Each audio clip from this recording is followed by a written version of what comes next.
अल्हा और उदल ने एक ही छलांग में 50 फीट ऊंची दीवार पर टांग दिए पत्थर की चक्की। नमस्कार, आप देख रहे हैं हापुड़ हलचल और मैं हूं आपके साथ रश्मि पांडे।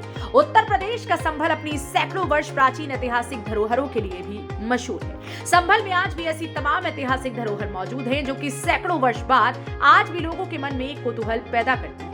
जिले में ऐसी ही एक ऐतिहासिक धरोहर है। एक विशाल दीवार पर 50 फीट की ऊंचाई पर टंगा पत्थर की चक्की का विशाल पाट। इतिहासकारों के अनुसार 16वीं शताब्दी से पूर्व राजपूत राजा पृथ्वीराज चौहान द्वारा अपहरण करने के बाद छिपाई गई राजा जयचंद की बेटी संयोगिता का पता लगाने के लिए उनके योद्धा आल्हा उदल ने एक ही छलांग में पत्थर की चक्की के इस विशाल पाट को 50 फीट ऊंची दीवार पर टांग दिया था।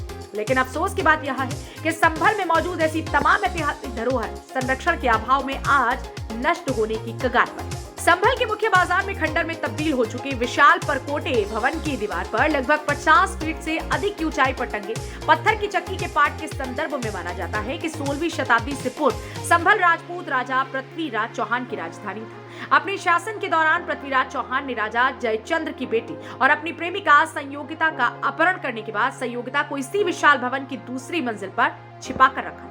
राजा जयचंद्र ने अपहरण की गई अपनी बेटी संयोगिता का पता लगाने के लिए अपने दो योद्धा आल्हा और उदल को संभल भेजा था।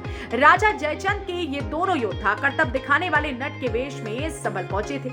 नट के वेश में संभल पहुंचे राजा जयचंद के योद्धा आल्हा उदल को ये पता लगा कि राजा पृथ्वीराज चौहान द्वारा संयोगिता को इसी विशाल भवन की दूसरी मंजिल पर बने कमरे में रखा गया, जिसकी एक खिड़की बाहर की ओर खुलती है। बताते हैं कि राजकुमारी संयोगिता की दूसरी मंजिल पर बने कमरे में होने की पुष्टि के लिए खिड़की में झांकने के लिए आल्हा उदल ने नट के करतब दिखाने के बहाने 50 फीट ऊंची दीवार पर बनी खिड़की के समीप पत्थर की चक्की के विशाल पाट को एक ही छलांग में 50 फीट ऊंची दीवार पर टांगने के साथ खिड़की में झांककर राजकुमारी संयोगिता के कमरे में मौजूद होने की पुष्टि की।